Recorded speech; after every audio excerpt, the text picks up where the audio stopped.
Welcome back friends, welcome back to MalluDiscoveryTV and it's me Farhan bin Fazil here. ഇന്ന് ഇവിടെ discuss ചെയ്യാൻ പോകുന്നത് എങ്ങനെ ഒരു CV ഉണ്ടാക്കും അല്ലെങ്കിൽ റെസ്യൂമെ ഉണ്ടാക്കും. Resume and CV is different, അതൊക്കെ ഞാൻ പറഞ്ഞുതരാം. ആൻഡ് ഇതൊക്കെ ഉണ്ടാക്കുന്നത് നിങ്ങൾക്ക് വേർഡ് അറിയണം, MS ഓഫീസ് അറിയണം, അങ്ങനെയൊന്നും ഞാൻ പറയുന്നില്ല. ഇതൊന്നും അറിയണ്ട, ജസ്റ്റ് കീബോർഡിൽ 2 അക്ഷരം നിൽക്കാൻ അറിഞ്ഞാൽ മതി, ബാക്കിയൊക്കെ ഇങ്ങോട്ടേക്ക് ഓട്ടോമാറ്റിക് ഉണ്ടാക്കി തരും. മീൻസ് അറ്റ്ലീസ്റ്റ് നിങ്ങൾക്കൊരു സിമ്പിൾ CV എങ്കിലും ഉണ്ടാക്കാൻ അറിയേണ്ടതാണ്. സോ നമ്മൾക്ക് സിമ്പിളായിട്ട് വിത്തിൻ എ മിനിറ്റ് ഓർ 5 അകത്ത് നമുക്ക് എങ്ങനെ CV ഉണ്ടാക്കാമെന്ന് കാണാം. So let's get started. So എന്തായാലും CV ഒക്കെ ആക്കി ജോബൊക്കെ കിട്ടിക്കഴിഞ്ഞാൽ നിങ്ങളെ ക്യാഷ് എവിടെയെങ്കിലും ഇൻവെസ്റ്റ് ചെയ്യണമല്ലോ. അതിന് മുമ്പ് ഞാൻ ഒരു വീഡിയോ ചെയ്തിട്ടുണ്ടായിരുന്നു, what is cryptocurrency, what is bitcoin, എങ്ങനെയാണിത്. അതൊന്നും അറിയില്ലെങ്കിൽ ആ വീഡിയോൻ്റെ ലിങ്ക് ഞാൻ താഴെ ഇടാം. സോ അതൊന്നും അറിഞ്ഞിരിക്കുക. First of all crypto currency വാങ്ങുന്നതും വിൽക്കുന്നതും ട്രേഡ് ചെയ്യുന്നതും ഹോൾഡ് ചെയ്യുന്നതും എല്ലാം കംപ്ലീറ്റ്ലി ലീഗലാണ്. ആസ് ഓഫ് നോ ഇന്ത്യയിൽ കംപ്ലീറ്റ്ലി ലീഗലാണ്. സോ ഇന്ത്യയിലെ one of the safest exchange ആണ് CoinDCX. സേഫസ്റ്റ് മാത്രമല്ല, നിങ്ങളൊരു ന്യൂ കമർ ആണെങ്കിൽ, പുതുതായിട്ടാണ് ക്രിപ്റ്റോ കറൻസി ഫീൽഡിലെങ്കിൽ നിങ്ങൾക്ക് ഇൻവെസ്റ്റ് ചെയ്യാനും പർച്ചേസ് ചെയ്യാനൊക്കെ എളുപ്പമായിട്ടുള്ള ഒരു യൂസർ ഇൻ്റർഫേസ് ഉള്ള ഒരു എക്സ്ചേഞ്ച് ആണ് CoinDCX. വളരെ സിമ്പിളാണ് യൂസ് ചെയ്യാൻ. ഫസ്റ്റ് ഓഫ് ഓൾ നിങ്ങൾ താഴെ ഡിസ്ക്രിപ്ഷനിലുള്ള ലിങ്കിൽ കയറി ഡൗൺലോഡ് ചെയ്യുക. അതിനുശേഷം ജസ്റ്റ് സൈൻ അപ്പ് ചെയ്യുക. സൈൻ അപ്പ് ചെയ്യുമ്പോൾ നിങ്ങൾക്ക് KYC ഡീറ്റെയിൽസ് ഒക്കെ ചോദിക്കും. അതൊക്കെ ജസ്റ്റ് നിങ്ങൾ എങ്ങനെയാണോ പൊതുവെ ഒരു ഐഡിയ ഒക്കെ ഉണ്ടാക്കുക, അതുപോലെ എന്താ ചെയ്യുക, ഡീറ്റെയിൽസ് ഒക്കെ ഒന്ന് ഫില്ല് ചെയ്യുക. That's it. നിങ്ങൾക്ക് ഫ്രീ ആയിട്ട് 100 രൂപേൻ്റെ ബിറ്റ് കോയിൻ ജസ്റ്റ് എൻ്റെ കൂപ്പൺ കോഡ് അടിച്ചാൽ മതി. അത് MDTV100 എന്ന് പറഞ്ഞ കൂപ്പൺ കോഡ് അടിക്കുകയാണെങ്കിൽ നിങ്ങൾക്ക് 100 റുപ്പീസുടെ ബിറ്റ് കോയിൻ ഫ്രീ ആയിട്ട് കിട്ടും. നിങ്ങളുടെ ബാങ്ക് അക്കൗണ്ട് എന്ത് ചെയ്യുക, CoinDCXൽ ലിങ്ക് ചെയ്യുക. അതിനുശേഷം നിങ്ങൾക്ക് മിനിമം 100 രൂപ ഡെപ്പോസിറ്റ് ചെയ്യാം. അതേപോലെ തന്നെ നിങ്ങൾക്ക് 10 രൂപയ്ക്ക് പോലും എന്ത് ചെയ്യുക, ബിറ്റ് കോയിൻ വാങ്ങാമെന്നതാണ് ഇതിൻ്റെ പ്രത്യേകത. സോ സൈഡിൽ നിങ്ങൾ കാണുന്നത് വെറും 10 രൂപയ്ക്ക് ബിറ്റ് കോയിൻ വാങ്ങുന്നതാണ്. സോ നിങ്ങളുടെ അടുത്ത് വലിയ ഹ്യൂജ് ഇൻവെസ്റ്റ്മെൻറ്റ് എമൗണ്ട് വേണമെന്നില്ല. You can get started with 10 rupees. പിന്നെ ഇതിൻ്റെ അകത്ത് ഇടുന്ന പൈസയൊക്കെ കംപ്ലീറ്റ്ലി സെക്യൂർഡ് ആണ്, അതേപോലെ തന്നെ ഇൻഷൂർഡുമാണ്. പിന്നെ നിങ്ങൾക്ക് ഏത് സമയം വിഡ്രോ ചെയ്യാം, 24/7 ഏത് സമയം കംപ്ലീറ്റ്ലി വിഡ്രോ ചെയ്യാവുന്നതാണ്. ഈ ഒരു ആപ്ലിക്കേഷൻ ISO സർട്ടിഫൈഡ് ആണ്. DCX തന്നെ നമുക്ക് ലേൺ പ്ലാറ്റ്ഫോം ഒരുക്കിയിട്ടുണ്ട്. സോ ലിങ്കിനകത്ത് താഴെ കൊടുക്കുന്നുണ്ട്. അതിൽ കയറിയിട്ട് നിങ്ങൾക്ക് എന്ത് ചെയ്യാം, ഈ ബിറ്റ് കോയിനെ പറ്റിയിട്ട് അല്ലെങ്കിൽ ക്രിപ്റ്റോ കറൻസിനെ പറ്റിയിട്ട് ബ്ലോക്ക് ചെയിനെ പറ്റിയിട്ട് നിങ്ങൾക്ക് അറിയില്ലെങ്കിൽ ഒരുപാട് ക്ലാസ്സസ് അതിലുണ്ട്. സോ അതിലൂടെ നിങ്ങൾക്ക് എന്ത് ചെയ്യാം, പഠിച്ചെടുക്കാം. അതേപോലെ തന്നെ CoinDCX ഇൻട്രൊഡ്യൂസ് ചെയ്ത ഹാപ്പി ഡേയ്സ് ഓഫർ, ഇതിന്റെ വാലിഡിറ്റി ടിൽ October 15th ആണ്. അതായത് IPL സീസൺ. 1 lakh റുപ്പീസ് വേർത്തുള്ള ബിറ്റ് കോയിൻ വിജയിക്കാനുള്ള ഒരു ചാൻസ് കിട്ടും. ഓക്കെ, എന്തായാലും നമുക്ക് വീഡിയോയിലേക്ക് കിടക്കാം. നമുക്ക് ആദ്യം novoresume.com എന്ന് പറഞ്ഞ വെബ്സൈറ്റിൽ പോകാണ്ട് കംപ്ലീറ്റ്ലി ഫ്രീ ആണ് കേട്ടോ. ആൻഡ് ഇവിടെ ജസ്റ്റ് എന്ത് ചെയ്യുക, രജിസ്റ്റർ ചെയ്യാം. സോ രജിസ്റ്റർ ചെയ്യുന്ന സമയത്ത് നിങ്ങൾ ഗൂഗിൾ യൂസ് ചെയ്തിട്ടാണ് രജിസ്റ്റർ ചെയ്യുക. അതൊന്നും ഫില്ല് ചെയ്യേണ്ട ആവശ്യമൊന്നുമില്ല. ജസ്റ്റ് ഇവിടെ ടേംസ് ആൻഡ് കണ്ടീഷൻ കൊടുക്കുക, ഗൂഗിൾ ടിക്ക് ചെയ്യുക, ഒരു ID എന്ത് ചെയ്യുക, സൈൻ ഇൻ ചെയ്യാം. ഗൂഗിൾ ID യൂസ് ചെയ്ത് തന്നെ നമ്മൾക്ക് ഇതിൽ സൈൻ ഇൻ ചെയ്യാം. And the next thing, build a resume എന്ന് പറഞ്ഞ ഓപ്ഷൻ ഉണ്ടാവും. No credit card required, completely free ആണ്. സോ ഈ ഒരു ആപ്ലിക്കേഷൻ സ്പോൺസേർഡ് ഒന്നല്ല, എനിക്ക് ഒരു HR തന്ന ഒരു ടൂളാണ് കേട്ടോ. ഈ ഒരു ടൂൾ യൂസ് ചെയ്യാൻ കാരണം അതിന് മുമ്പ് ഞാൻ പറഞ്ഞുതരാം. സോ ബിൽഡ് മൈ റെസ്യൂമെ അടിക്കുന്നു. ആൻഡ് ബിഫോർ ദാറ്റ്, അതായത് നിങ്ങൾക്ക് ഇവിടെ ചോദ്യം വരും, എക്സ്പീരിയൻസ് ലെവൽ സ്റ്റുഡൻ്റ് ആണോ, ഗ്രാജുവേറ്റ് ആണോ, ഇൻ്റർമീഡിയറ്റ് ആണോ, സീനിയർ ആണോ, ഫ്രീലാൻസർ ആണോ. ഒരു ഗ്രാജുവേറ്റ്, ഒരു ഡിഗ്രിയൊക്കെ കഴിഞ്ഞ ഒരാളാണെന്ന് വിചാരിക്കുക. Okay, yes please. Special offers and pro tips ഉണ്ട്. വേണ്ട, നമ്മൾക്ക് പൈസേൻ്റെ പരിപാടിയൊന്നും വേണ്ട, ഫ്രീ ആയിട്ട് മതി. ഓക്കെ, ഇവിടെ ചോദിക്കുന്നുണ്ട് റെസ്യൂമെ വേണോ CV വേണോ. ഞാൻ ആദ്യം പറഞ്ഞിട്ടുണ്ടായിരുന്നു ഇത് രണ്ടും തമ്മിലെ ഡിഫറൻസ്.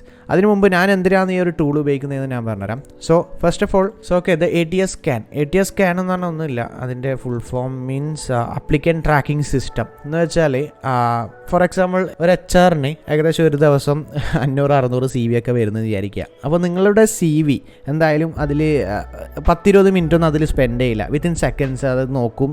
ഓക്കെ, അവർക്ക് അതിന് ടൈമില്ല. സോ ഇവിടെ ഉണ്ടോയെന്നറിയില്ല, ഗൾഫിലൊക്കെ UAE-ലൊക്കെ എൻ്റെ കൂടെ ഇത് ഒരു HR പറഞ്ഞതാണ് കേട്ടോ. അവരൊക്കെ റെസ്യൂമെ സ്കാൻ ചെയ്യും, ATS സ്കാൻ ചെയ്യും. സോ അവർക്കൊരു 1000 റെസ്യൂമെ വന്നതെന്ന് വിചാരിക്കുക. സോ ഈ ഒരു ഓട്ടോമാറ്റിക് സ്കാനിങ് ടൂൾ, ഈ കാണുന്ന ടൂളല്ല, അവരുടേതായ ATS സ്കാനറിലിടും. സോ 1000 എണ്ണത്തിൽ ATS സ്കാനറിൽ ഒരു സ്കോറുണ്ട്. ആ സ്കോർ ഏകദേശം 70ൻ്റെ മുകളിൽ വരുന്നുണ്ടെങ്കിൽ ആ CV ഒക്കെ അല്ലെങ്കിൽ റെസ്യൂമെ ഒക്കെ മാറ്റി വെക്കും. അതിന് താഴെ വരുന്നത് ഇൻസ്റ്റൻ്റായിട്ട് റിജക്റ്റ് ആവും. അതായത് കമ്പ്യൂട്ടർ തന്നെ റിജക്റ്റ് ചെയ്യും. ആൻഡ് ഈ സെലക്റ്റായി കിടക്കുന്ന റെസ്യൂമെ ആയിരിക്കും ആര് സെലക്ട് ചെയ്യുക, മാനുവലി HR-ന് റിവ്യൂ ചെയ്യാൻ പോവാം. അത് വലിയ വലിയ കമ്പനിയാണ്. നമ്മളെ ചെറിയ ചെറിയ കമ്പനിയൊക്കെ ഫുൾ ഹ്യൂമൻ വെരിഫിക്കേഷനാണ്. പക്ഷേ വലിയ ഒരുപാട് CV, ആയിരക്കണക്കിന് CV പോകുന്നിടത്തേക്ക് ഇങ്ങനെ ചെയ്യുക. അങ്ങനെയുള്ള സമയത്ത് നമ്മൾക്കൊരു ATS ഫ്രണ്ട്ലി CV വേണം. സോ ATS-ൽ അവർ നോക്കുക നിങ്ങളുടെ എക്സ്പീരിയൻസിലുള്ള കുറച്ച് പെർസെൻറ്റേജ് ഇന്ന കമ്പനിയിൽ എത്ര വർക്ക് ചെയ്തു, അങ്ങനെ ഒരു ഓട്ടോമേറ്റഡ് കമ്പ്യൂട്ടർ ആണല്ലോ, അത്രയല്ലേ ബുദ്ധിയുള്ളൂ. ബുദ്ധി ഓവറായതിൻ്റെ പ്രശ്നമാണ് ഇതൊക്കെ. അപ്പോൾ ഓക്കെ, സോ ഒരു ATS സ്കാനറിൽ നമ്മൾ എന്ത് ചെയ്യുക, ജസ്റ്റ് റെസ്യൂം അപ്ലോഡ് ചെയ്യും. ചെയ്യും, സ്കാൻ ചെയ്യും, നമ്മളല്ല കമ്പനി. സോ ആ ATS ഫ്രണ്ട്ലി ആയിട്ടുള്ള ഒരു CV ആണ് ഈ ഒരു വെബ്സൈറ്റൊക്കെ ഉണ്ടാക്കി തരുന്നത്. എന്തായാലും അതവിടെ ഇരിക്കട്ടെ. സോ റെസ്യൂമേ മീൻസ് നമ്മളൊരു ഫ്രഷർ ആണെങ്കിൽ വിത്ത് ഒരു സിംഗിൾ പേജിലായിരിക്കും റെസ്യൂമേ കംപ്ലീറ്റ്ലി മാക്സിമം ചുരുക്കിയിട്ടുണ്ടാകുക. സോ നമ്മൾക്ക് കൂടുതൽ എക്സ്പീരിയൻസ് അതിലിടാനില്ല, കൂടുതൽ അക്കാഡമിക് കൂടുതൽ എക്സ്പ്ലെയിൻ ചെയ്യാനൊന്നുമില്ല. നമ്മൾ ഫ്രഷർ ആണെങ്കിൽ resume is the best. And CV means 5+ year experience ആണ് ഈ ഒരു വെബ്സൈറ്റ് പറയുന്നത്. 5+ ഇയർ എന്നല്ല, നിങ്ങൾക്ക് അത്യാവശ്യം എക്സ്പീരിയൻസ് ഉണ്ട്, ഒരുപാട് ആഡ് ചെയ്യാനുണ്ട്, നിങ്ങൾ കമ്പനിയിൽ നിന്ന് സംഭവമൊക്കെ ഉണ്ട്, ഒരുപാട് ഒരു മോർ ദാൻ 2 pages ഒക്കെ ഉണ്ടെങ്കിൽ CV. ഓക്കെ, ആൻഡ് നമുക്ക് റെസ്യൂമേ ആണ്, നമ്മൾ ഫ്രഷറാണ്. ആൻഡ് ഇവിടെ ഞാൻ പറഞ്ഞിരുന്നത് ഞാനാരാണ് നിങ്ങൾക്ക് പറഞ്ഞുതരാം. എനിക്കിതുവരെ ഒരു ജോബൊന്നും കിട്ടിയിട്ടില്ല. സോ ഒരുപാട് ഇൻ്റർവ്യൂ റിജക്റ്റ് ചെയ്തിട്ട് എനിക്ക് എക്സ്പീരിയൻസ് ഉണ്ട്. അല്ലാതെ ഞാൻ വലിയ CV ബിൽഡറാണ് ആൻഡ് എക്സ്പേർട്ടാണ്, ഒരുപാട് വലിയ വലിയ കമ്പനിയിൽ ഹയർഡ് ആയിട്ടുണ്ട്, അങ്ങനെ ഒരാളല്ല നിങ്ങൾക്ക് പറഞ്ഞത്. First of all let me explain. So ഇവിടെ എക്സ്പ്ലെയിൻ ചെയ്യാൻ പോകുന്ന ഞാനും ബിഗിനറാണ്, എനിക്ക് CV ഉണ്ടാക്കാൻ ഒരു ഐഡിയ ഇല്ല. സോ എങ്ങനെ CV ഉണ്ടാക്കാമെന്ന് ഇങ്ങനെ സെർച്ച് ചെയ്യുമ്പോൾ ലാസ്റ്റ് ഇത് കിട്ടിയേ. സോ ഞാൻ തന്നെ എൻ്റെ CV ഉണ്ടാക്കി സ്വന്തമായിട്ട്. അതെന്തുകൊണ്ട് നിങ്ങളോട് പറഞ്ഞുകൂടാ? സോ നിങ്ങൾക്കൊരു ഐഡിയ ഉണ്ടാകട്ടെ, CV ഉണ്ടാക്കാൻ അറിയാത്ത ആൾ പഠിക്കട്ടെ എന്ന് വിചാരിച്ചിട്ടാണ് ഈ ഒരു വീഡിയോ ചെയ്യുന്നത്. ആൻഡ് ഇവിടെ നമ്മൾക്ക് എന്ത് ചെയ്യാം, ഓരോ ടെംപ്ലേറ്റ് കാണാം. സോ ഇഷ്ടമുള്ള ഒരു ടെംപ്ലേറ്റ് സെലക്ട് ചെയ്യുക. ഇവിടെ ഇവിടെ ഒരു ഫോട്ടോ ഉണ്ട് ആൻഡ് ഈ ഒരു ടെംപ്ലേറ്റ് അല്ലെങ്കിൽ ഇത്. സോ നിങ്ങൾക്ക് ഇതിൽ കംഫർട്ടബിൾ ആയിട്ടുള്ള ഒരു ടെംപ്ലേറ്റ് സെലക്ട് ചെയ്യുക. നിങ്ങൾക്ക് ഫോട്ടോ വെക്കാൻ താല്പര്യമില്ലെങ്കിൽ ഫോട്ടോ ഇല്ലാത്ത ടെംപ്ലേറ്റ് ഉണ്ട്, ഫോട്ടോ വെക്കണമെങ്കിൽ അങ്ങനെയുണ്ട്. ആൻഡ് ഇവിടെ നമുക്ക് ഒരു ചെറിയൊരു സംഭവം കാണുന്നുണ്ടല്ലോ. ആൻഡ് ഇവിടെ കൊടുത്തിട്ടുണ്ട് professional, simple, creative, college, executive, basic. So നിങ്ങൾ ഒരിക്കലും വിചാരിക്കേണ്ട ഞാൻ പറയുന്ന പോലെ CV ഉണ്ടാക്കി കഴിഞ്ഞാൽ നിങ്ങൾക്ക് ജോബ് 100% ഉറപ്പ്, അങ്ങനെ ഒന്നല്ല കേട്ടോ. നിങ്ങളെ ഒന്ന് ഹെൽപ്പ് ചെയ്യണം, ദാറ്റ്സ് ഇറ്റ്. അപ്പോൾ ഇവിടെ ഞാൻ സെലക്ട് ചെയ്യാൻ പോകുന്നത് ഒരു ഫോട്ടോ വെക്കുന്ന ഏതെങ്കിലും ഒരു CV ആൻഡ് കുറച്ച് സിമ്പിളും, ഒരുപാട് എന്താ പറയുക മങ്ങലപ്പൊരാക്കണ്ട. കല്യാണ വീട് പോലെ ഫുൾ കളർഫുള്ളും ഇതും വാരി വലിച്ചിട്ട് തന്നെ ഒരു കണ്ണിന് കുളിർമ നൽകുന്ന ഒരു CV, സിമ്പിളായിട്ട് കുറച്ച് വേർഡ്സ് അത്രേ വേണ്ടു. അത്ര ഒരു 10 സെക്കൻഡ് കൊണ്ട് ആ ഒരു CV കംപ്ലീറ്റ്ലി റീഡ് ചെയ്യാൻ പറ്റണം. ദ ബുള്ളറ്റ് ലൈൻസ്, ജസ്റ്റ് ആ ഒരു സംഭവം മനസ്സിലായില്ലേ, ആ ഒരു രീതിയിൽ നമ്മൾ. സോ ഓക്കെ, ഞാൻ ഇവിടെ എക്സിക്യൂട്ടീവ് സെലക്ട് ചെയ്യുന്നു. ഇവിടെ ഒരു ഫോട്ടോ ഉണ്ട്, സ്കില്ല് അത്യാവശ്യം കാണുന്നുണ്ട് ആൻഡ് അത്യാവശ്യം സിമ്പിളായിട്ട് എനിക്ക് തോന്നുന്നുണ്ട് സെലക്ട് ചെയ്യാം അല്ലേ. സോ ഞാൻ ഡയറക്റ്റ്ലി ആ എക്സിക്യൂട്ടീവ് എന്ത് ചെയ്യുന്നു, ക്രിയേറ്റ് മൈ റെസ്യൂമേ കൊടുക്കുന്നു. ആൻഡ് ഇവിടെ ഇങ്ങനെ ലോഡായി. സോ ഇതെൻ്റെ Gmailൽ നിന്ന് ഫെച്ചായ ഡീറ്റെയിൽസ് ആണ് കേട്ടോ, MalluDiscoveryTV എന്നൊക്കെ. ആൻഡ് റെസ്യൂമയുടെ ഫസ്റ്റ് ആൻഡ് ടോപ്പ് മോസ്റ്റിൽ നിങ്ങളെ പേര് വലിയ ഇങ്ങനെ കൊടുക്കുക, മറ്റില്ലേ ഇതുപോലെ അല്ലാതെ ജസ്റ്റ് ഫോൺ നമ്പർ കൊടുക്കുക. ആൻഡ് മെയിൻലി കൺട്രി കൊടുക്കുക ആൻഡ് ദ സിറ്റി മീൻസ് നിങ്ങൾ എവിടെയാണോ ജോബ് സെർച്ച് ചെയ്യുന്നത്. ഫോർ എക്സാമ്പിൾ ബാംഗ്ലൂരാണ് നിങ്ങൾ ജോബ് നോക്കുന്നതെങ്കിൽ ബാംഗ്ലൂർ കൊടുക്കുക. നിങ്ങളിപ്പോൾ കണ്ണൂരിലുണ്ടാകട്ടെ, ബാംഗ്ലൂർ കൊടുക്കുക. അവർ ചിലപ്പോൾ സെർച്ച് ചെയ്യുന്നത് ലൊക്കേഷൻ വെച്ചിട്ടായിരിക്കും. HR പറയൂ ബാംഗ്ലൂരിലുള്ളവർ മാത്രം പൊക്കിയാൽ മതി. സോ അങ്ങനെയുള്ളൊരു സമയത്ത് ബാംഗ്ലൂർ മാത്രം കൊടുക്കുക. കോള് വന്നാൽ ബാംഗ്ലൂരിലേക്ക് ബസ്സും കയറി ഓടിക്കോളാം. ആൻഡ് ദ സോഷ്യൽ മീഡിയയിൽ നമുക്ക് LinkedIn ഉണ്ടെങ്കിൽ ഫർഹാൻ ബിൻ ഫസിൽ. സോ എനിക്ക് LinkedIn ഉണ്ട്. പിന്നെ ഫേസ്ബുക്ക്, ഇൻസ്റ്റാഗ്രാമും കൊടുക്കണമെന്ന് ഞാൻ പറയുന്നില്ല. ആൻഡ് സ്റ്റാക്ക് ഓവർഫ്ലോ, ഗിറ്റ്ഹബ് അങ്ങനെ എന്തെങ്കിലും ഉണ്ടെങ്കിൽ കൊടുക്കുക. ജോബ് ഓറിയൻറ്റഡ് ആയിട്ടുള്ള സോഷ്യൽ മീഡിയ കൊടുക്കുക. So Gmail, phone number, space the place, LinkedIn അവർ ഓട്ടോമാറ്റിക്കലി ലോഡ് ചെയ്ത് തന്ന്. ഈസി, അത്രേ ഉള്ളൂ. ഇനി നമ്മളെന്ത് ചെയ്യുക, ഇവിടെ അക്കൗണ്ട് സെറ്റിങ്സ് എടുക്കുക. ഇവിടെ പേരുണ്ട്. So my name Farhan bin Fazil, family name അവിടെ ഇരിക്കട്ടെ, ഉണ്ടെങ്കിൽ കൊടുക്കുക. ആൻഡ് ബർത്ത് ഡേറ്റ് നിർബന്ധമില്ല, ഫാമിലി ഞാൻ ജീവിക്കുന്നുണ്ടല്ലേ, ഞാൻ ബിൻ ഫസിൽ അവിടെ ഇടാണ്. ഓക്കെ, സോ അപ്ലോഡ് ഫോട്ടോ, ഒരു ഫോട്ടോ അപ്ലോഡ് ചെയ്യുക. ഫോട്ടോ അവിടെ കൊടുക്കുക, സേവ് അടിക്കുക. ഒരു നല്ല വൃത്തിയുള്ള പാസ്പോർട്ട് സൈസ് ഫോട്ടോ, ഒരു സ്റ്റാൻഡേർഡ് ആയിട്ടുള്ള ഒരു ഫോട്ടോ കൊടുക്കുക. അത് കോട്ട് ഇടണോ ഷൂ ഇടണോ അങ്ങനെയൊന്നുമില്ല, സ്റ്റാൻഡേർഡ് ആയിട്ടുള്ള ഒരു normal photo. And the professional title നിങ്ങൾ ടാർഗറ്റ് ചെയ്യുന്ന ദ ജോബ്. ഫോർ എക്സാമ്പിൾ എൻ്റെ ഒരു രീതിയിൽ സർട്ടിഫൈഡ് എത്തിക്കൽ ഹാക്കർ, ഓക്കെ. അല്ലെങ്കിൽ നിങ്ങളൊരു വെബ് ഡെവലപ്പറാണ്. So web developer. അല്ലെങ്കിൽ നിങ്ങളൊരു ഫുൾ സ്റ്റാക്ക് ഡെവലപ്പർ. അല്ലെങ്കിൽ നിങ്ങളൊരു ജാവ ഡെവലപ്പർ. ഓക്കെ, അപ്പോൾ ഞാൻ എൻ്റെ തന്നെ വെച്ചിട്ടാക്കുകയാണ്. അതിനനുസരിച്ചിട്ട് നിങ്ങൾ എന്ത് ചെയ്യുക, നിങ്ങളുടെ ഡിസൈൻ ചെയ്യുക. സോ ഒരു സബ് ടൈറ്റിലായി, പേരും സബ് ടൈറ്റിലും. സോ സബ് ടൈറ്റിൽ നിർബന്ധമാണ്. ഒരു CV കിട്ടിക്കഴിഞ്ഞാൽ, ഫോർ എക്സാമ്പിൾ റെസ്യൂമി കിട്ടിക്കഴിഞ്ഞാൽ ആദ്യം HR നോക്കും, ഇവൻ എന്താ നോക്കുന്നത്, ഇവന് ജാവ ഡെവലപ്പർ എടുക്കുക, സർട്ടിഫൈഡ് എത്തിക്കൽ റാങ്ക് എടുക്കുക, ഇത്. സോ സോർട്ട് ചെയ്യാൻ അവർക്ക് എളുപ്പമാണ്. സോ CVൻ്റെ ഹെഡിങ്ങിൽ തന്നെ ഇവൻ എന്താ സംഭവം എന്ന് അവർക്ക് മനസ്സിലായി. ആൻഡ് കൂടുതൽ ഇതിലേക്ക് വരാൻ തന്നെ I mean 50% of the things പേരിൽ തന്നെയായി. ഇനി short and engaging pitch about your self. So ഇതെന്ന് വെച്ചാൽ നമ്മളെ പറ്റിയിട്ട് ഒരു 2 വരി അല്ലെങ്കിൽ 1 വരി. സോ ഈ സംഭവം 99% of the people copy paste ആണ്. അതെല്ലാം HR അറിയുന്ന ഒരു സംഭവമാണ്. സോ അത് വലിയ ഇമ്പോർട്ടൻസ് കൊടുക്കണമെന്ന് എനിക്ക് തോന്നുന്നില്ല. എന്തായാലും അവർ വായിച്ചൊക്കെ ഇല്ലയോന്ന് തന്നെ എനിക്കറിയില്ല.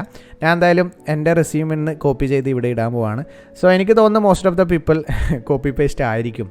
എനിക്ക് തോന്നുന്നില്ല അവരൊക്കെ സ്വന്തം ടൈപ്പ് ചെയ്യുന്നതെന്ന്. എന്തായാലും നിങ്ങൾക്ക് ടൈപ്പ് ചെയ്യാൻ പറ്റുമെങ്കിൽ ദ ബെസ്റ്റ്, നിങ്ങൾക്ക് പറ്റില്ലെങ്കിൽ കോപ്പി പേസ്റ്റ് ഇറ്റ്. അപ്പോൾ ഓക്കെ, ഇതെൻ്റെ CV ആണ്, എൻ്റെ ഒറിജിനൽ CV. ഞാൻ ഇപ്പോൾ യൂസ് ചെയ്തുകൊണ്ടിരിക്കുന്ന CV ആണ്. എൻ്റെ CV തന്നെയാണ് നിങ്ങൾക്ക് കാണിച്ചു തരുന്നത് കേട്ടോ. ഞാൻ എങ്ങനെ ആക്കീനി എൻ്റെ ഇപ്പോൾ കറണ്ട് CV ആണ് നിങ്ങൾക്ക് ഉണ്ടാക്കിക്കൊണ്ടിരിക്കുന്നത്, ഐ മീൻ കാണിക്കുന്നത്. ആൻഡ് ഇവിടെ കൊടുത്ത് extensive knowledge of the security vulnerability solution, IT risk, highly organised, top of attention to detail and ability to work together with large team. വലിയ ടീമുമായിട്ട് വർക്ക് ചെയ്യാനുള്ള എബിലിറ്റി ഉണ്ട്. പക്ഷേ ഇവിടെ കൊടുക്കുന്നത് ബടായാവാൻ പറ്റില്ല കേട്ടോ. അത്യാവശ്യം ഒരു 70% ഓക്കെ ആവണം. കാരണം ഇതിന് അനുസരിച്ചിട്ടുള്ള ഒരു ഇൻ്റർവ്യൂവിലെ ക്വസ്റ്റ്യൻ എന്തായാലും നിങ്ങൾക്ക് എക്സ്പെക്റ്റ് ചെയ്യാം. ഇവിടെ ടീം വർക്ക് നിങ്ങൾക്ക് ഇഷ്ടമാണെന്ന് എഴുതി, നിങ്ങൾ ഭയങ്കര ടീം ലീഡിങ് ആണെന്ന് എഴുതി, എന്നിട്ട് നിങ്ങളോട് ഒരു ചോദ്യം ചോദിച്ചു, നിങ്ങൾ ടീം ലീഡറായിട്ട് എവിടെയെങ്കിലും പണിയെടുത്തിട്ടുണ്ടോ, ഐ മീൻ വർക്ക് ചെയ്തിട്ടുണ്ടോ? നിങ്ങളില്ലാന്ന് പറഞ്ഞാൽ പിന്നെ എന്തിനാണ് ഈ ഹെഡിങ് കൊടുത്തതെന്ന് പറഞ്ഞിട്ട് അവിടെ തന്നെ ഒരു നെഗറ്റീവ് ഇമ്പാക്റ്റ് ഉണ്ടാക്കിയാണ്. സോ കൊടുക്കുന്നതെല്ലാം CVയിൽ ഒരു 60 to 70% സത്യമായിരിക്കണം. കംപ്ലീറ്റ് സത്യമായിരിക്കാൻ ഒരു പണി കിട്ടലുണ്ടാവില്ല. Sorry for that actually. And the thing education. So ഇവിടെ കൊടുത്തിട്ടുള്ളത് ആദ്യം എഡ്യൂക്കേഷനും വർക്ക് എക്സ്പീരിയൻസ് രണ്ടാമതാണ്. പക്ഷെ എൻ്റെ ഒരു പേഴ്സണൽ ഒപ്പീനിയനാണ് നേരെ ഉൾട്ടയാക്കുക. ആദ്യം വർക്ക് എക്സ്പീരിയൻസ് കൊടുക്കുക, പിന്നെ എഡ്യൂക്കേഷൻ കൊടുക്കുക. അതായിരിക്കും ബെസ്റ്റ് ഓപ്ഷൻ എന്ന് എനിക്ക് തോന്നുന്നു. പക്ഷേ എന്തായാലും ഞാൻ എഡ്യൂക്കേഷൻ വർക്ക് എക്സ്പീരിയൻസ് ഇവർ എങ്ങനെയാണ് ടെംപ്ലേറ്റ് ഉള്ളത് അതുപോലെ തന്നെ ഡിസൈൻ ചെയ്ത് കാണിക്കാം. സോ ഇതൊന്നും ഇങ്ങനെ ചെയ്യണം എന്നല്ല പറയുന്നത്, നിങ്ങൾക്ക് ഇങ്ങനെ ഒരു ഐഡിയ തരികയാണ്. സോ എത്ര മേ ബി 30 സെക്കൻഡ് കൊണ്ട് നിങ്ങൾക്ക് ടോപ്പിലുള്ള വശം കംപ്ലീറ്റ് ആക്കിയിരിക്കുകയാണ്. Next okay, skill. ഇവിടുന്ന് തുടങ്ങാം, എന്നിട്ട് എഡ്യൂക്കേഷനിലേക്ക് വരാം. സ്കില്ലെന്ന് പറഞ്ഞാൽ ഇപ്പോൾ എൻ്റെ സ്കില്ല് എനിക്കിപ്പോൾ എത്തിക്കൽ ഹാക്കിങ്ങിനുള്ള ടൂള് മെറ്റാസ്പ്ലോയിറ്റ് അത് ഉപയോഗിക്കാൻ അറിയാം. ഓക്കെ, മെറ്റാസ്പ്ലോയിറ്റ് കൊടുത്ത് ഇനി ആഡ് ചെയ്യുക. ഇവിടെ പ്ലസ് ബട്ടൺ കൊടുക്കുക, ഇവിടെ പ്ലസ് ബട്ടൺ കൊടുക്കുക. ആൻഡ് എനിക്ക് കലി ലിനക്സ് യൂസ് ചെയ്യാൻ അറിയാം. സ്കില്ലൊക്കെ സത്യം മാത്രം കൊടുക്കുക കേട്ടോ, ഞാൻ എന്താണെന്ന് പറഞ്ഞുതരാം. ആൻഡ് എനിക്ക് ഉണ്ടാക്കാൻ അറിയുന്നത് എനിക്കെന്നെ അറിയില്ലല്ലോ, ഞാൻ നോക്കട്ടെ. Kali Linux, Burp Suite, Wireshark, Python അറിയാം. പൈത്തൺ ഇതൊക്കെ ഇത് ഇപ്പോൾ എൻ്റെ എത്തിക്കൽ ഹാക്കിങ്ങിൻ്റെ സ്കില്ലാണ്. ഫോർ എക്സാമ്പിൾ നിങ്ങൾ വെബ് ഡെവലപ്പർ ആണെങ്കിൽ നിങ്ങൾക്ക് HTML അറിയാം, ജാവാ സ്ക്രിപ്റ്റ് അറിയാം, ആൻഡ് PHP MyAdmin അറിയാം, ആൻഡ് ഡാറ്റാബേസിൽ നിങ്ങൾക്ക് MySQL അറിയാം. സോ വെബ് ഡെവലപ്മെൻറ്റിനനുസരിച്ചിട്ടുള്ള നിങ്ങൾക്ക് ഏറ്റവും കോൺഫിഡൻറ്റ്, ഏറ്റവും സിമ്പിളായിട്ട് അറിയുന്ന ഒരു സംഭവം കൊടുക്കുക. വെബ് ഡെവലപ്മെൻ്റ് അല്ല, നിങ്ങൾക്ക് വേറൊരു ജോബാണെങ്കിൽ ആ ജോബിന് വേണ്ട സ്കില്ല്. സോ ഒരു HR-ന് നിങ്ങളെ റെസ്യൂമേ കിട്ടിക്കഴിഞ്ഞാൽ അവർ നോക്കുക നിങ്ങളെ സ്കില്ല് ഫസ്റ്റ്. കാരണം അവർക്ക് HR-ന് ചിലപ്പം ടെക്നിക്കൽ സ്കില്ല് ഉണ്ടാവില്ല. നിങ്ങൾ IT ഫീൽഡിലാണ് പോകുന്നതെങ്കിൽ, ഞാൻ എക്സാമ്പിൾ IT ഫീൽഡ് എടുക്കുന്നേ ഉള്ളൂ, കാരണം എനിക്ക് അതാണ് കൂടുതൽ പറയാൻ പറ്റുക. നിങ്ങളെ ഫീൽഡ് എന്തെങ്കിലും ആകട്ടെ. സോ ആ ഒരു ഫീൽഡിൻ്റെ ഒരു HR-ന് ചിലപ്പോൾ ആ ഫീൽഡിൻ്റെ വലിയൊരു നോളജ് ഉണ്ടാവണമെന്നില്ല. അവർക്ക് റിക്രൂട്ട്മെൻറ്റ് ചെയ്യുമ്പോൾ അവർക്കൊരു ലിസ്റ്റ് കൊടുക്കും, ഈ ഇന്ന സ്കില്ലൊക്കെ ഉള്ളവരെ സെലക്ട് ചെയ്യുക. സോ സ്കില്ല് നോക്കും, മെറ്റാസ്പ്ലോയിറ്റ് അവരുടെ ലിസ്റ്റിൽ നോക്കും, മെറ്റാസ്പ്ലോയിറ്റ് ഇല്ലവരെ വേണം, ഫോട്ടോഷോപ്പ് അറിയുന്ന ഒരാളെ വേണം. ഓക്കെ, സെലക്ട് മീൻസ് ഇൻ്റർവ്യൂക്കില്ല കോൾ വരാനുള്ള സെലക്റ്റാണ് കേട്ടോ, പണിയല്ല. സോ സ്കില്ല് എന്താ ചെയ്യുക, നിങ്ങൾക്ക് അറിയുന്ന ബെസ്റ്റ് തിങ് കൊടുക്കുക. നിങ്ങൾക്ക് അറിയാത്തൊരു സംഭവം ഇവിടെ കൊടുത്ത്, ഫോർ എക്സാമ്പിൾ എനിക്ക് ഡ്രോയിങ് അറിയില്ല, ആൻഡ് ഡ്രോയിങ് ഞാൻ ഇവിടെ കൊടുത്തു. ഓക്കെ, എൻ്റെ മെയിൻ സ്കില്ല് ഏറ്റവും ടോപ്പിലുള്ള സാധനത്തിലെ ഡ്രോയിങ് കൊടുത്ത്. HR എനിക്കൊരു പേപ്പർ എടുത്ത് തന്നിട്ട് പറഞ്ഞ് വരയ്ക്കാൻ, എനിക്ക് 5 കൊണ്ട് ഒരു കാക്കനെ വരെ വരയ്ക്കാൻ അറിയില്ല. സോ അവിടെ ഒരു ഇൻവാലിഡ് സ്കില്ല് കൊടുത്തതിന് ആ സ്കില്ലിൽ എന്തായാലും ഒരു ചോദ്യം വരും ഇൻ്റർവ്യൂവിൽ, basic question from your skill. So അതിൽ തെറ്റിക്കഴിഞ്ഞാൽ അവിടെ ഒരു ബാഡ് ഇംപ്രഷനായി. സോ ഇവിടെ അങ്ങനത്തെ ഊളത്തരമൊന്നും കൊടുക്കാതെ അറിയുന്നത് മാത്രം കൊടുക്കുക. C++ കൊടുക്കുന്നു, സ്കില്ല് അവിടെ കഴിഞ്ഞ്. ഇനി പേഴ്സണൽ പ്രൊജക്ട്സ്. സോ നിങ്ങളെ സ്കൂളിൽ ചെയ്ത അല്ലെങ്കിൽ കോളേജിൽ ചെയ്ത നല്ല നല്ല പ്രൊജക്ട്സ് ഉണ്ടാവുമല്ലോ. സോ ഞാൻ ചെയ്തത് ഇവിടെ കോപ്പി പേസ്റ്റ് ചെയ്യാണ്. സോ ഇത് ഞാൻ ഡേറ്റ് കൊടുക്കണ്ട. സോ ഇത് ഞാൻ കോളേജിൽ നിന്ന് ചെയ്തതാണ്. എൻ്റെ ബൈക്കിന് ഫിംഗർ പ്രിൻറ്റ് ഫിറ്റ് ചെയ്യുകയാണ് ചെയ്തത്. So finger print smart bike. അപ്പോൾ എപ്പോഴാണ് ചെയ്തത്? ഒരു 8-ാം മാസം, ഇയർ 2019 തോന്നുന്നു. അത് എത്ര വരെ കോളേജിലുണ്ടായിരുന്നു എന്നുള്ള ഒരു ഇത്, ഫോർ എക്സാമ്പിൾ ഞാൻ ഇതൊക്കെ റാൻഡമായിട്ട് കൊടുക്കുന്നതാണ് കേട്ടോ. ഒരു ഡേറ്റ് കൊടുക്കുക, ആൻഡ് പിന്നെ എന്തില്ല ഇതും കൂടി കൊടുക്കാം. ആൻഡ് ഒരു വരിയും കൂടി ആഡ് ചെയ്യുക. ഇതെന്താ സാധനം? Integrated finger print on A bike. നിങ്ങൾ പ്രൊജക്റ്റ് ഒന്നും ചെയ്തിട്ടില്ലെങ്കിൽ നിങ്ങൾ ചെയ്ത് എന്തെങ്കിലും അവിടെ കൊടുക്കുക. സോ ഇന്ന് തന്നെ കൊടുക്കണമെന്നല്ല. ആൻഡ് ദ നെക്സ്റ്റ് തിങ്, ഞാൻ ഒരു സ്കൂൾ മാനേജ്മെൻറ്റ് സിസ്റ്റം ഉണ്ടാക്കിയിട്ടുണ്ട്. ഇന്ന മാസം മുതൽ ഇന്ന സംഭവം വരെ കൊടുക്കുക. ഓക്കെ, ഒരു സാമ്പിൾ മാത്രമാണ്. So school manage. ഓക്കെ, നമ്മൾ 2 പേഴ്സണൽ പ്രൊജക്റ്റ് ആഡ് ചെയ്തിട്ടുണ്ട്. ഇനി ഓർഗനൈസേഷൻ. സോ എൻ്റെ CV ഒന്ന് ജസ്റ്റ് ചെക്ക് ചെയ്യുക. സോ ഇവിടെ ഞാൻ ഓർഗനൈസേഷൻ കറക്റ്റ്ലി എനിക്ക് ടു ബി ഫ്രാങ്ക് പറയാലോ, എനിക്കത് എന്താണെന്ന് അറിയില്ല. സോ ഡയറക്റ്റ്ലി അങ്ങ് ഡിലീറ്റ് ചെയ്ത് കളഞ്ഞു. ഇതെനിക്ക് വേണ്ട, അതങ്ങ് പോയി. അല്ല, ഞാൻ എന്താ ഡിലീറ്റ് ചെയ്തത്? ഞാൻ ഡിലീറ്റ് ചെയ്തത് എന്താ? ഓർഗനൈസേഷൻ അല്ലേ, സർട്ടിഫിക്കറ്റ്സ് ആണ് ഡിലീറ്റ് ചെയ്തത്. ഷിറ്റ്. സോ ഇങ്ങനെ എന്തെങ്കിലും ഡിലീറ്റ് ആയി പോയി കഴിഞ്ഞാൽ എന്ത് ചെയ്യുക? അല്ല, മൈ കണ്ടൻറ്റ് ഉണ്ടോ സൈഡിൽ? മൈ കണ്ടൻറ്റ് സെലക്ട് ചെയ്യുക. ആൻഡ് ഇവിടെ practical work experience project abilities, എവിടെയെങ്കിലും പോയ സാധനം ഇവിടെ ഉണ്ടോ നോക്കാം. സർട്ടിഫിക്കേഷൻസ്. സോ ഇവിടെ സർട്ടിഫിക്കേഷൻസ് കാണുന്നുണ്ട്, അത് ക്ലിക്ക് ചെയ്യുക. ഓക്കെ, ക്ലിക്ക് ചെയ്ത് കഴിഞ്ഞാൽ എന്ത് ചെയ്യും? അതവിടെ തിരിച്ചു വരും. ഓക്കെ, അപ്പോൾ നമ്മൾക്ക് ഓർഗനൈസേഷൻ വേണ്ട, കാരണം എനിക്ക് എന്താണെന്ന് അറിയില്ല. അറിയാത്ത എന്തിനാ, നമ്മൾക്കുള്ളത് മതി. സോ അതിനടുത്ത സർട്ടിഫിക്കേഷൻസ്. നിങ്ങൾക്ക് എന്തൊക്കെ സർട്ടിഫിക്കറ്റ്സ് ഉണ്ട്? നിങ്ങളെ ജോബിന് ഹെൽപ്പ് ചെയ്യുന്ന സർട്ടിഫിക്കേഷൻസ് മെയിൻലി ടോപ്പിൽ എടുത്തിരിക്കുക. ഫോർ എക്സാമ്പിൾ, എനിക്ക് എൻ്റെ ജോബിൽ ഏറ്റവും കൂടുതൽ ഹെൽപ്പ് ചെയ്യുന്ന സർട്ടിഫിക്കറ്റാണ് certified ethical hacker. So certified എത്തിക്കൽ ഹാക്കറിന് വാലിഡിറ്റി ഉണ്ട് ഇന്ന ഡേറ്റ് മുതൽ ഇന്ന് വരെ. സോ 9/2021 എനിക്ക് കിട്ടിയത്. ഇനി 9/2024 അത് എക്സ്പയർ ആവും. ഓക്കെ, ആൻഡ് ഡിസ്ക്രിപ്ഷനിൽ നമ്മൾക്ക് എന്ത് ചെയ്യുക? സർട്ടിഫിക്കറ്റിൻ്റെ ക്രെഡൻഷ്യൽസ് ID നമ്മൾ കൊടുക്കാം. സോ ക്രെഡൻഷ്യൽ എവിടെ കിട്ടുമെന്ന് ചോദിച്ചു കഴിഞ്ഞാൽ നമ്മളൊരു സർട്ടിഫിക്കറ്റ് എടുത്തു കഴിഞ്ഞാൽ, ഇപ്പോൾ ഇതെൻ്റെ CH സർട്ടിഫിക്കറ്റാണ്. സോ ഇതിൻ്റെ സർട്ടിഫിക്കറ്റ് നമ്പർ ഇവിടെ വരും. ഇതന്നെയാണ് നമ്മളുടെ വെരിഫിക്കേഷൻ. അതായത് ഈ സർട്ടിഫിക്കറ്റ് വാലിഡ് ആണോ അല്ലയോ എന്ന് HR ചെക്ക് ചെയ്യണമെങ്കിൽ ഇവിടെയാണ് അതിൻ്റെ സർട്ടിഫിക്കേഷൻ നമ്പർ വരിക. അത് ജസ്റ്റ് എന്താ ചെയ്യുക? ഇവിടെ കൊടുക്കുക, ഓപ്ഷനിലാണ്. സോ അവിടെ കൊടുക്കുകയാണെങ്കിൽ ആ ക്രെഡൻഷ്യൽ ID ഉണ്ടെങ്കിൽ അത് കാണുമ്പോൾ തന്നെ അവർക്ക് ജെനുവിൻ ആണെന്നുള്ളൊരു ഫീൽ വരും. സർട്ടിഫിക്കേഷൻസ് നോക്കി, ഇങ്ങനെയാണ് സംഭവം. ആൻഡ് പെൻ ടെസ്റ്റിംഗ് ബഗ് ബൗണ്ടിൻ്റെ ഉഡിമിയിലെ സർട്ടിഫിക്കറ്റ് ഉണ്ടല്ലോ, അതിൽ സർട്ടിഫിക്കറ്റ് തന്നെയാണ്. ഞാൻ ഉഡിമിയിൽ കോഴ്സ് എടുത്തിട്ടുണ്ടായിരുന്നു. സോ അതിൽ ഒരു സർട്ടിഫിക്കറ്റ് കിട്ടിയിട്ടുണ്ടായിരുന്നു. അതങ്ങ് കൊടുക്കുക. ഹണ്ടിങ് ഓൺ ഉഡിമി, ഡേറ്റ് കൊടുക്കുക. ഞാൻ ഇതൊക്കെ റാൻഡം അടിക്കുന്നു കേട്ടോ, നിങ്ങളതായത് കൊടുക്കുക. എന്തിങ്ങാട്ടെ. അപ്പോൾ സർട്ടിഫിക്കേഷൻ്റെ ആ പേജായി. And the next thing, languages. So നിങ്ങൾക്ക് അറിയുന്ന ലാംഗ്വേജ് എന്ത് ചെയ്യുക? ഇവിടെ സെലക്ട് ചെയ്യുക. And first Malayalam. അപ്പോൾ ഇതിൽ ഫുൾ പ്രൊഫിഷ്യൻസി മാറ്റി 5/5, ഏറ്റവും കൂടുതൽ നിങ്ങളെ മാതൃഭാഷ. സോ അവിടെ നേറ്റീവ് ഓർ ബിലിംഗ്വൽ എന്ന് വരും. ആഡ് ചെയ്യുക, ഇംഗ്ലീഷ് അടിക്കുക. ഇംഗ്ലീഷ് അടിക്കുക എന്നല്ല, നിങ്ങൾക്ക് അറിയുന്ന ലാംഗ്വേജ് അടിക്കുക. അതൊക്കെ അവിടെ നിങ്ങളെ ഫ്ലുവൻസി, ഇവിടെ മാർക്ക് എത്ര കൊടുക്കാം നിങ്ങൾ ഇംഗ്ലീഷിന്? ഞാൻ 4/5 കൊടുക്കുന്നു. പ്രൊഫഷണൽ പ്രൊഫിഷ്യൻസി, അതായത് ഒരു വർക്കിന് വേണ്ടിയിട്ടുള്ള അത്യാവശ്യം തട്ടിമുട്ടി പോകാനുള്ള സംഭവമുണ്ട്. ഹിന്ദി. സോ ഹിന്ദി ഇവിടെ ഞാൻ 3/5 കൊടുക്കുന്നു. ആൻഡ് ദാറ്റ്സ് ഇറ്റ്, അത്ര മതി. കൂടുതൽ ലാംഗ്വേജ് ഒന്നും എനിക്കറിയില്ല. ആൻഡ് ഇതൊന്നും ഡിലീറ്റ് ആകാത്ത. Okay, interest. ഈ ഇൻട്രസ്റ്റ് ആണ് നിങ്ങളുടെ ഹോബി എന്ന് പറയുക. അതായത് നിങ്ങളെ ഫ്രീ ടൈം, നിങ്ങളൊന്നും ചെയ്യാത്ത സമയത്ത് ചെയ്യാൻ ആഗ്രഹിക്കുന്ന വർക്ക്. സോ ആദ്യം തന്നെ കുറേ ആൾ ഇവിടെ സ്കില്ലിൽ പോയിട്ട് എന്ത് ചെയ്തു? പ്ലേയിങ് ക്രിക്കറ്റ്, പ്ലേയിങ് ഫുട്ബോൾ, അങ്ങനെ നമ്മൾ സ്കൂളിൽ നിന്ന് എപ്പോഴും ചോദിക്കുന്ന ഒരു സംഭവമാണ് നിങ്ങളെ ഹോബി എന്താണ്, അല്ലെങ്കിൽ നിങ്ങളെ സ്കില്ല് എന്താണ്. സോ അവിടെ പോയിട്ട് നിങ്ങൾ ഹോബി ഫുട്ബോൾ ആണെങ്കിൽ ഫുട്ബോൾ തന്നെ എഴുതുക. പക്ഷേ അത് ടോപ്പിൽ നിങ്ങൾ ജോബ് സെർച്ച് ചെയ്യുമ്പോൾ, ഫോർ എക്സാമ്പിൾ നിങ്ങൾ സ്പോർട്ട് ഓറിയൻറ്റഡ് ആയിട്ടാണ് ജോബ് സെർച്ച് ചെയ്യുന്നതെങ്കിൽ ഇവിടെ ഫുട്ബോൾ എഴുതുന്നതിന് പ്രശ്നമില്ല. പക്ഷേ നിങ്ങൾ ഇവിടെ ഒരു IT ഫീൽഡിൽ വർക്ക് ചെയ്യുകയാണെങ്കിൽ ഇവിടെ ഫുട്ബോളിന് എഴുതിയാൽ ആ ഫുട്ബോൾ പോലെ തന്നെ നിങ്ങൾ ഒറ്റ ചവിട്ടങ്ങ് കിട്ടും. ഓക്കെ, സോ ഇൻട്രസ്റ്റിൽ നമ്മൾ എന്ത് ചെയ്യുക? ഇവിടെ നമ്മൾക്ക് കൊടുക്കുക. നിങ്ങളുടെ ഫ്രീ ടൈം, നിങ്ങൾ കംപ്ലീറ്റ്ലി ഫ്രീ ആകുമ്പോൾ നിങ്ങൾക്ക് നിങ്ങളെ ടൈം നിങ്ങൾക്ക് കുറച്ച് റിലാക്സേഷൻ വേണ്ടിയിട്ടാകുന്ന ഒരു ഇൻട്രസ്റ്റ് ഉണ്ടാവുമല്ലോ. ഫോർ എക്സാമ്പിൾ എനിക്ക് ഗെയിമിങ് ഇഷ്ടമാണ്. സോ ഗെയിമിങ് കൊടുക്കുക. ആൻഡ് എനിക്ക് video content making, video editing എനിക്കിഷ്ടമാണ്, അത് കൊടുക്കുക. ആൻഡ് കണ്ടൻറ് ക്രിയേഷൻ, യൂട്യൂബ് കൊടുക്കുന്നതിനെന്താ, അതൊരു ഇൻട്രസ്റ്റാണ്. സോ നിങ്ങളുടെ ബേസിക് ഇൻട്രസ്റ്റ് അവിടെ കൊടുക്കുക. So right time. ഇങ്ങനെ ഒരു മാർക്ക് കാണുന്നുണ്ടെങ്കിൽ എന്തോ പ്രശ്നമുണ്ട്. സോ ഇത് ആക്ച്വലി ഇവർ റെക്കമെൻഡ് ചെയ്യുന്നുണ്ട്. നോവോ റിസ്യൂമ് എന്തെങ്കിലും പ്രശ്നം ഉണ്ടെങ്കിൽ ഈ ഒരു എക്സ്ക്ലമേറ്ററി മാർക്ക് കാണിക്കും. സോ ഇവിടെ തന്നെ ഞാൻ ഇപ്പോൾ ഈ ഡേറ്റ് കൊടുത്തിട്ടില്ല എന്ന് വിചാരിക്കും. സോ ഡേറ്റ് കൊടുത്തിട്ടില്ല, അത് നല്ലൊരു ഫീച്ചറാണ് കേട്ടോ. ഡേറ്റ് കൊടുത്തിട്ടില്ലെങ്കിൽ ഇവിടെ ഒരു എറർ വരും. സോ ഇവിടെ എന്തോ എറർ വന്നിട്ടുണ്ട്. Your skill are critical when searching for a new job, need to be all times the top of your resume. Our tips example can guide you, fix it. So skill ഒന്ന് add ചെയ്യണം പോലും. 4 skill പോരാ Java. അപ്പോൾ അതവിടെ ഫിക്സായി. ആ exclamatory mark അവിടെ നിന്ന് പോയി. ഇനി സ്റ്റഡി പ്രോഗ്രാം. ഇനിയാണ് നിങ്ങളുടെ ഇൻസ്റ്റിറ്റ്യൂഷൻ, അതായത് സ്റ്റഡി പ്രോഗ്രാം നിങ്ങൾ എന്താണ് പഠിച്ചത്, ബിടെക് എന്ന് കൊടുക്കുക. ദ നെക്സ്റ്റ് തിങ് കൊടുക്കുക അതിൻ്റെ ഇൻസ്റ്റിറ്റ്യൂഷൻ. ഞാൻ പഠിച്ചത് ശ്രീനിവാസ് ഇൻസ്റ്റിറ്റ്യൂട്ട് ഓഫ് ടെക്നോളജി.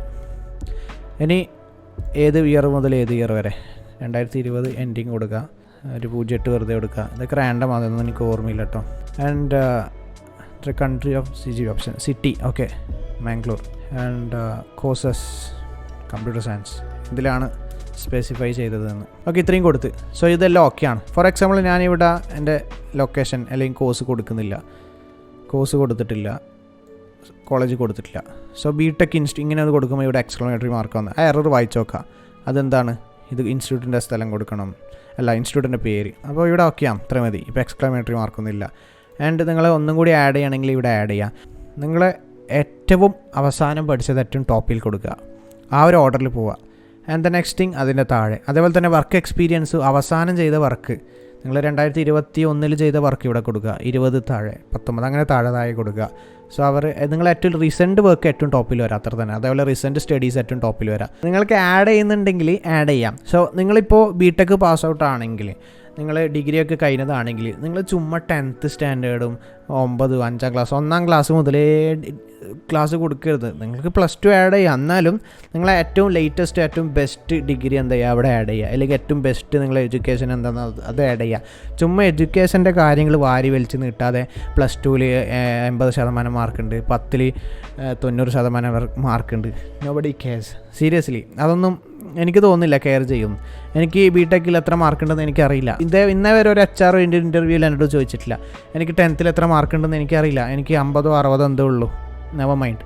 പിന്നെ +2 എനിക്ക് എത്ര മാർക്കുണ്ടെന്ന് എനിക്കറിയില്ല. നിങ്ങളെ ഡീമോട്ടിവേറ്റ് ചെയ്യുന്നതല്ല, നല്ല മാർക്ക് വേണം. സോ ഈ ഇല്ലാത്തതുകൊണ്ട്, +2 മാർക്ക് കുറവായതുകൊണ്ട് എനിക്ക് കണ്ണൂരിൽ അഡ്മിഷൻ കിട്ടിയിട്ടില്ല. സോ അഡ്മിഷൻ്റെ സമയത്ത് നിങ്ങൾക്ക് നല്ല മാർക്ക് വേണം. 10th മാർക്ക് കുറവായതുകൊണ്ട് നിങ്ങൾ ചിലപ്പോൾ സയൻസിൽ ചില സ്ഥലത്ത് അഡ്മിഷൻ കിട്ടില്ല. 12th മാർക്ക് കുറവാണെങ്കിൽ അവിടെ അഡ്മിഷൻ കിട്ടില്ല. ആൻഡ് ബിടെക്കിൽ മാർക്ക് അഗ്രിഗേഷൻ ഇല്ലാത്തതുകൊണ്ട് എനിക്ക് ഇൻഫോസിസിൽ ഇൻ്റർവ്യൂ അറ്റൻഡ് ചെയ്യാൻ പറ്റിയിട്ടില്ല. സോ മാർക്ക് നിങ്ങളങ്ങനെ ഇഗ്നോർ ചെയ്യരുത്. ഓപ്പർച്യൂണിറ്റീസ് കിട്ടുന്നുണ്ട്. പക്ഷേ ആസ് എ ജോബ് നോക്കുമ്പോൾ CV-യിൽ എന്ത് ചെയ്യരുത്, മാർക്ക് വാരി വലിച്ചെഴുതരുത്. വലിയ എഡ്യൂക്കേഷൻ്റെ ആ ഒരു സംഭവം ഒന്നും ഉണ്ടാക്കരുത്. സിമ്പിളായിട്ട് നിങ്ങൾ ലാസ്റ്റ് പഠിച്ച ഒന്ന് മോർ ദൻ ഇനഫ്. നിങ്ങൾക്ക് ഒന്നും കൂടി കൊടുക്കണമെങ്കിൽ 1 സ്റ്റെപ്പ് ബാക്ക്വാർഡും കൂടി കൊടുക്കുക. അല്ലെങ്കിൽ വേറെ എന്തെങ്കിലും എഡ്യൂക്കേഷൻ ചെയ്തിട്ടുണ്ട്, ബിടെക് അല്ലാണ്ട് സർട്ടിഫൈഡ് എത്തിക്കൽ ഹാക്കിങ്ങിൻ്റെ അവിടെ ഇന്ന സ്ഥലത്ത് പോയി പഠിച്ചിട്ടുണ്ട്, അങ്ങനത്തെ ഒക്കെ ജോബ് ഓറിയൻറ്റഡ് ആയിട്ടുള്ള സംഭവങ്ങൾ അത് ഫില്ല് ചെയ്യുക. The next thing work experience, the main thing, top most, ഏറ്റവും കിഡിലോസ്കി സാധനം. ഈ സാധനമാണ് ഏറ്റവും ഫസ്റ്റ് ഒരു CV-യിൽ നോക്കുക, അല്ലെങ്കിൽ റെസ്യൂമിൽ. അവർക്ക് നിങ്ങളെ കൊണ്ട് ആവശ്യത്തിനെത്തണം, അല്ലാണ്ട് നിങ്ങളെ പുട്ട് തരാനോ നിങ്ങൾക്ക് വായിൽ ഫുഡ് ഇട്ടുതരാനല്ല അവർ നിങ്ങളെ വിളിക്കുന്നത്. അവരുടെ കമ്പനിയിലെ വർക്ക് തീരണം, അവർക്ക് നിങ്ങളെ കൊണ്ട് എന്തെങ്കിലും ഉണ്ടാക്കണം. സോ നിങ്ങളുടെ എക്സ്പീരിയൻസ് നോക്കും, നിങ്ങൾ ക്യാപ്പബിൾ ആണോ നോക്കും. സോ വർക്ക് എക്സ്പീരിയൻസ് കൊടുക്കുക. സോ വർക്ക് എക്സ്പീരിയൻസ് കൊടുക്കുമ്പോൾ നിങ്ങളൊരു കാര്യം ശ്രദ്ധിക്കുക, നിങ്ങൾ ഫ്രഷറാണെങ്കിൽ നിങ്ങൾക്ക് എക്സ്പീരിയൻസ് ഇല്ല. സോ അവിടെ എന്ത് ചെയ്യും, നിങ്ങൾ ഫ്രഷറാണെങ്കിൽ നിങ്ങൾ ഇൻറ്റേൺഷിപ്പ് ചെയ്തിട്ടുണ്ടെങ്കിൽ അത് കൊടുക്കുക. നിങ്ങൾ പാർട്ട് ടൈം ജോബിന് എവിടെയെങ്കിലും എന്തെങ്കിലും പോയിട്ടുണ്ടെങ്കിൽ അത് കൊടുക്കുക. ആൻഡ് നിങ്ങൾ എവിടെയെങ്കിലും ഒരു ട്രെയിനിങ്ങിന് പോയിട്ടുണ്ടെങ്കിൽ അവിടെ ട്രെയിനിന്ന് കൊടുക്കുക. സോ അങ്ങനെ കൊടുക്കാമല്ലോ. ഫോർ എക്സാമ്പിൾ ഞാൻ ഫ്രഷറാണ്, ഞാൻ എവിടെയും പണിയെടുത്തിട്ടില്ല. ഇവിടെ ഞാൻ കൊടുത്തത് നിങ്ങൾ ശ്രദ്ധിച്ചാൽ മതി. ഫോർ എക്സാമ്പിൾ ഞാൻ ട്രെയിനി ആയിട്ട് എവിടെ ഉണ്ടായിട്ടുണ്ട്, റെഡ് ടീം ഹാക്കർ അക്കാദമിയിൽ പോയിട്ടുണ്ട്. ആൻഡ് അതിൻ്റെ ടൈം ഞാൻ റാൻഡമായിട്ട് കൊടുക്കുകയാണ്, റാൻഡമാണ് കേട്ടോ. ആൻഡ് സിറ്റി അത് കോഴിക്കോടാണ്, കോഴിക്കോട് കേരള, അത് കൊടുത്തു. ആൻഡ് കമ്പനി ഡിസ്ക്രിപ്ഷൻ ആൻഡ് കുറച്ച് അവിടെ നിന്ന് എന്തെല്ലാം ഞാൻ ചെയ്തേന്ന്, അതായത് ടാസ്ക് അത് നിർബന്ധമാണ് കേട്ടോ. ഒരു 4-5 ടാസ്ക് കൊടുക്കുക. ആൻഡ് ഇതല്ല ടാസ്ക് കുറച്ച് ആഡ് ചെയ്ത് കൊടുക്കുക, എൻ്റർ അടിക്കുക. സോ കുറച്ച് ടാസ്ക് ആഡ് ചെയ്യുക. അതായത് ആ ഒരു നിങ്ങൾ എക്സ്പീരിയൻസ് ആണെങ്കിൽ ഒരു കമ്പനിയിൽ പണിയെടുത്തിട്ട് നിങ്ങളെ കൊണ്ട് അവിടെ ഉണ്ടായ മാറ്റങ്ങൾ, ഫോർ എക്സാമ്പിൾ നിങ്ങളൊരു കമ്പനി പണിയെടുത്ത് നിങ്ങൾ കാരണം ഒരു 70% ബിസിനസ് അവിടെ ഡെവലപ്പായി. സോ നിങ്ങൾക്ക് ഇവിടെ കൊടുക്കാം 70% ബിസിനസ് ഡെവലപ്മെൻറ്റ് ഇന്ന സംഭവം ഇന്ന റേഞ്ച്. സോ നിങ്ങളെ അച്ചീവ്മെൻറ്റ് അല്ലെങ്കിൽ നിങ്ങൾ അവിടെ ചെയ്ത വർക്ക്, ഫോർ എക്സാമ്പിൾ ഇവിടെ conducted network penetration testing, analysed and resolved vulnerabilities, ഇതൊക്കെ ഞാൻ അവിടെ ചെയ്ത സംഭവങ്ങളാണെന്ന് പറഞ്ഞിട്ട് ഒരു 4 എണ്ണം മിനിമം അവിടെ ആഡ് ചെയ്ത് കൊടുക്കുക. പിന്നെ അടുത്ത എക്സ്പീരിയൻസ് ആഡ് ചെയ്യുമ്പോൾ, ഫോർ എക്സാമ്പിൾ ഞാൻ നെറ്റ്വർക്ക് സോമിൽ ട്രെയിനി ആയിട്ട് പോയിട്ടുണ്ട്. ആൻഡ് ഡെവലപ്പറായിട്ട് ഞാൻ ഇൻറ്റേൺഷിപ്പ് ചെയ്തതാണ് അക്യുലേറ്റ് ടെക് സൊല്യൂഷനിൽ. സോ അവിടെ ജസ്റ്റ് അക്യുലേറ്റ് ഇൻറ്റേൺഷിപ്പ് കൊടുത്തു. ആൻഡ് മാംഗ്ലൂരാണ് ഞാൻ ചെയ്തത്. സോ മാംഗ്ലൂർ കൊടുത്തു, ആൻഡ് ഡേറ്റ് കൊടുത്തു. സോ അവിടെ ചെയ്ത് ഇങ്ങനെ കുറച്ച് സംഭവങ്ങളാണ്. ഓക്കെ, റാൻഡമായിട്ട് കൊടുക്കുകയാണ് കേട്ടോ. And the main thing, contact. So ഇവിടെ കോണ്ടാക്റ്റ് നിങ്ങൾക്ക് എക്സ്പീരിയൻസ് ഉണ്ടോ ഇല്ലയോ, തള്ളുന്നതാണോ ഇല്ലതാണോ എന്ന് അറിയണ്ടേ. സോ അവിടുത്തെ നമ്പർ കൊടുക്കുക. ഇപ്പോൾ ഇവിടെ റെഡ് ടീമിൽ അങ്ങനെ ആണെങ്കിൽ റെഡ് ടീമിൽ ആരെ വിളിച്ചു കഴിഞ്ഞാൽ നിങ്ങളെ പറ്റിയിട്ട് അറിയാമെന്നുള്ള സംഭവം കൊടുക്കുക. സോ അങ്ങനെയുള്ള ഒരു എക്സാമ്പിളാണ് കേട്ടോ ഇത്. സോ ഇത്രയും കാര്യങ്ങൾ ഫില്ല് ചെയ്യുക. സോ ഇപ്പോൾ കാണാൻ ഒരു പേജേ ഉള്ളൂ, പക്ഷേ നിങ്ങളെല്ലാ കാര്യവും ഒരു പേജിൽ തന്നെ ഉൾപ്പെട്ടിട്ടുണ്ട്. ഫസ്റ്റ് ഒരാൾ CV കാണുമ്പോൾ ഓക്കെ സർട്ടിഫൈഡ് എത്തിക്കൽ ഹാക്കറാണ്, ഓക്കെ സ്കില്ല് ഓക്കെ നമ്മളെ കമ്പനിക്ക് ആവശ്യമില്ല, സ്കില്ലുണ്ട്, എവിടെ പഠിച്ചിനി BTech ഉണ്ട്, കമ്പ്യൂട്ടർ സയൻസിനുണ്ട്, okay class work experience 1 2 3 okay interest who cares man language English ഉണ്ട് മതി, അത് നമുക്ക് എല്ലാം വേണ്ടു.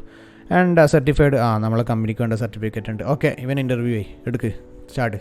അപ്പോൾ ഇത് എങ്ങനെ സെലക്റ്റായി എന്നല്ല, ഞാൻ കുറേ റിജക്റ്റ് ആയിട്ടുണ്ട്. അപ്പോൾ ഇങ്ങനെയാണ് ഒരു 10-15 സെക്കൻഡ് കൊണ്ട് ഒരു HR ഓടിക്കുക. ഒരുപാട് HR ഞാൻ ലിങ്ക്ഡിനിൽ ടെക്സ്റ്റ് ചെയ്ത് അവരോട് ഐഡിയാസ് എടുത്തിട്ടാണ് ഞാൻ നിങ്ങളോട് ഇത് പറയുന്നത് കേട്ടോ. അല്ലാതെ ഞാൻ തന്നെ എൻ്റെ ഐഡിയയിൽ ഉണ്ടാക്കിയ സംഭവം എന്നല്ല ഇത്. HR ചോദിച്ച് ഉണ്ടാക്കുന്ന ഒരു വീഡിയോ ആണ്. മീൻസ് ഹെൽപ്ഫുൾ ആവും എല്ലാവർക്കും. സോ ഒരു സാമ്പിൾ CV ഇവിടെ ഉണ്ടാക്കി കഴിഞ്ഞു. ആൻഡ് ഫൈനലി ഇവിടെ ഡൗൺലോഡ് ഓപ്ഷൻ കണ്ടോ, ഡൗൺലോഡ് അടിക്കുമ്പോൾ ഫർഹാൻസ് റെസ്യൂമേ ഡൗൺലോഡായി. ആൻഡ് റെസ്യൂമേ സേവ് ചെയ്യുമ്പോൾ നമ്മൾ ഒരു റെസ്യൂമേ സേവ് ചെയ്യുമ്പോൾ എങ്ങനെ നോട്ട് പാഡിൽ സേവ് ചെയ്യുക, Farhan last saved last final of India technology unlimited of country, അങ്ങനെ നാസ ചന്ദ്രനിലെത്തും. അങ്ങനെയല്ല, റെസ്യൂമേൻ്റെ ഫയൽ നെയിം സേവ് ചെയ്യുമ്പോൾ നല്ല വൃത്തിക്ക് ഫർഹാൻസ് റെസ്യൂമേ, അല്ലെങ്കിൽ നിങ്ങളുടെ പേര് കണ്ണൻ എന്നാണെങ്കിൽ കണ്ണൻ റെസ്യൂമേ, അല്ലെങ്കിൽ നിങ്ങളുടെ പേര് രമേശ് ആണെങ്കിൽ രമേശ് റെസ്യൂമേ. അത് സിമ്പിളായിട്ട് ഷെയർ ചെയ്യാം. ഡൗൺലോഡായി, ഇത്രയേ ഉള്ളൂ. അടിപൊളിയല്ലേ, സിമ്പിളായിട്ട് പെട്ടെന്ന് കാണാൻ പറ്റുന്ന ഒരു അടിപൊളി റെസ്യൂമേ. ദാറ്റ്സ് ഇറ്റ് ഗൈസ്, നമ്മൾ റെസ്യൂമേ സിമ്പിളായിട്ട് ബിൽഡ് ചെയ്തിരിക്കുകയാണ്. So that's it guys. അപ്പോൾ CV നമ്മൾ ബിൽഡ് ചെയ്തിരിക്കുകയാണ്. അതേപോലെ നേരത്തെ പറഞ്ഞ കാര്യം അബൌട്ട് CoinDCX, അതായത് MDTV 100 എന്ന് പറഞ്ഞ കൂപ്പൺ യൂസ് ചെയ്യുകയാണെങ്കിൽ ഫ്രീ ആയിട്ട് 100 റുപ്പീൻ്റെ ബിറ്റ്കോയിൻ കിട്ടും. അതുപോലെ തന്നെ ലിങ്ക് ഡൗൺലോഡ് ചെയ്യേണ്ട ലിങ്ക് ഡിസ്ക്രിപ്ഷനിലുണ്ട്. ഹാപ്പി ഡേയ്സ് ഓഫറിൽ നിങ്ങൾ ജോയിൻ ചെയ്യുകയാണെങ്കിൽ പെർ ഡേ 1 lakh റുപ്പീസിൻ്റെ ബിറ്റ്കോയിൻ വിജയിക്കാനുള്ള ഒരു ചാൻസ് നേടുകയും ചെയ്യും. ഇതിൻ്റെ വാലിഡിറ്റി ടിൽ October 15th ആണ്, അതായത് IPL season. So that's it guys, see you next time.